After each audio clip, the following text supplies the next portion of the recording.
We've picked up our next project. Originally this purchase was not going to be a rehab, but when we arrived at the seller's house, it needed quite a bit more work than what we originally planned for. And the seller and I reached a mutual agreement on the price to kind of compensate for what could not be seen in the pictures he provided. And we still made a deal. So both parties are happy. Now we got a little bit of a project, so let's get into it.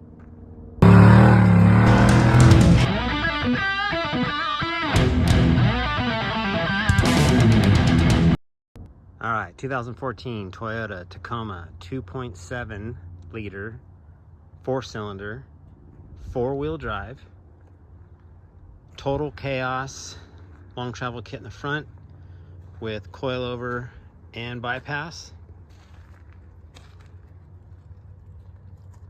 35s, 17-inch methods.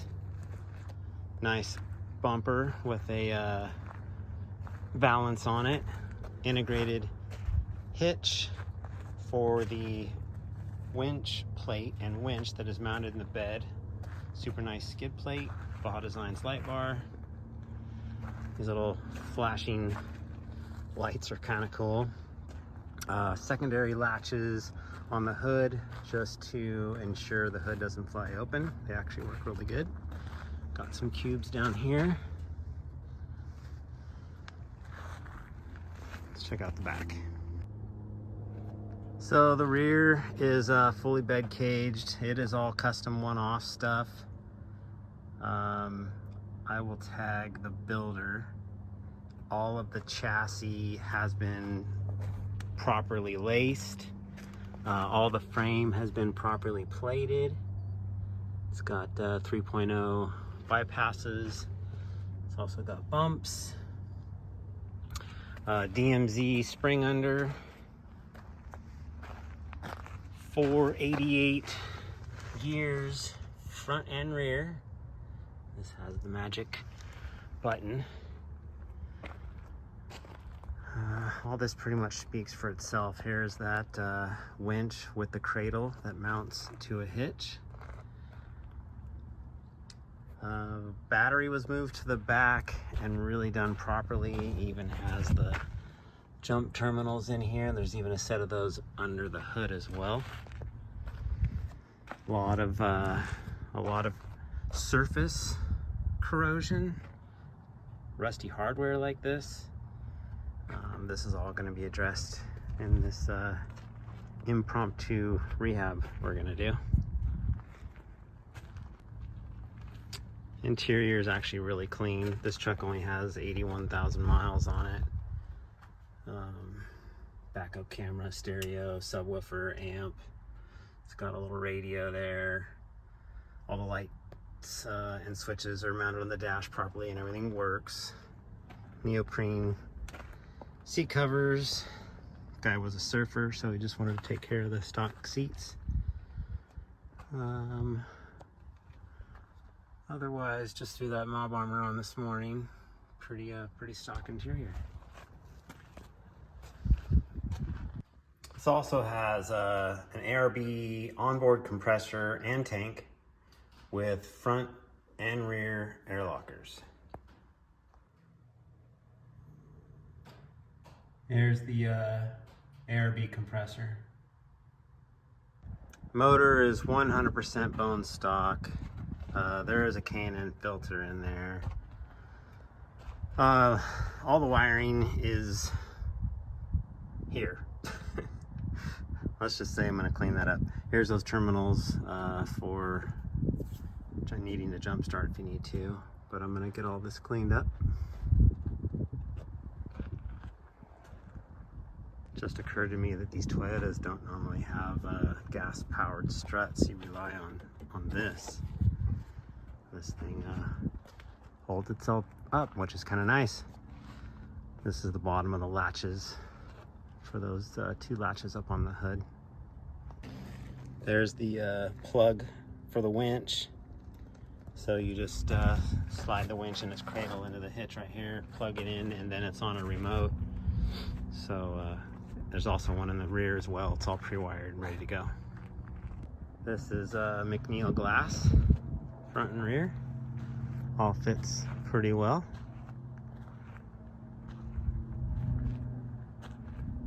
I will probably be ditching this antenna and mount, because that's for that CB radio, and I'll do a traditional third brake light with an antenna mount and some dust lights in it, because I think I'm also gonna ditch that whole light bar. It's just faded and not my style. These little rock light covers are going away as well. Actually really like this rear bumper. They did a good job with it. Not sure I'll keep the step, which is quick release and removable, but I do like that rear bumper. So there was personal reasons for purchasing this truck. It's not just about a rehab or business. This was kind of more as a secondary truck for my wife and I. And I'll explain to you the reasoning why. I wanted something that was four-wheel drive. A lot of my off-road friends have gotten into Broncos or Explorers, and having what I like to call a trail truck, something that maybe you can go hit Big Bear, down to Pioneer Town, I don't know, do the Mojave Trail and so on. Wanted air conditioning, and wanted something comfortable, I wanted something super reliable, and I really like the idea of having something small and compact. I've been trying to buy this thing off Marketplace for the last 5 months. He finally listed it on Dezert Trucks 3 or 4 days ago, and had just sold YETI, and it was just perfect timing. So this is gonna be our secondary truck. It'll kind of be like an Old Faithful, if you will, because I'm sure my primary truck will be high maintenance and fickle and possibly broken half the time or getting worked on, and I'll be able to jump in this thing and pretty much take it anywhere. Now, is it gonna smash the whoops like the other truck? No, but it will get over them. But it's otherwise so multi-purpose that I'm willing to have some trade-offs. And I think some of the benefits of this truck are really going to be how light it is. These are 3,700 pounds. It's four-wheel drive. I think this thing will flat out rip to swing set out in the dunes, in the actual dunes, not going down Sand Highway or going to Dooner's Diner, which we still enjoy all that. But we do make trips to swing set, and this thing, just based upon my limited driving around here, it whips in and out of turns, very agile. I want to say flickable. I know it's so weird to say in a truck, but after getting out of YETI, which was a little bit of a tank, and getting in this thing, it was literally like getting off your 450 and getting on your pit bike. I don't know. Super, super fun factor. I was immediately grinning. Maybe part of that was financial wise, because I paid less money for this truck than I paid for the rehab of YETI. And I'll still be into this for less money than just the rehab of YETI. So yeah, this has got some surface rust and corrosion. The shocks all kind of need to be gone through. But I think at the end of the day, especially after driving a little bit today, this is going to be the ideal secondary truck for us. I kind of have a feeling we're going to spend a lot more time in it than I think we will. But that is the plan as of right now. And just to give you an idea of some of the stuff we're going to clean up, here is what the shocks look like now. I mean, these coils are hammered. Shock bodies are hammered. So a lot of it's kind of cosmetic. It all still works, but I think you know how I am.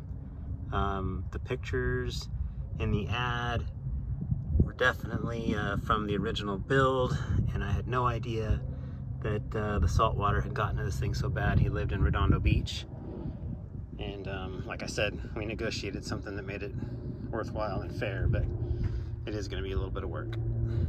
And in the rear, leaf springs are super rusty, but we all know those clean right up. But a lot of the metal, you can tell, was rattle canned over that little surface corrosion that starts. Oh man, it's even got a little tube clamp for removable bumper. That's pretty cool.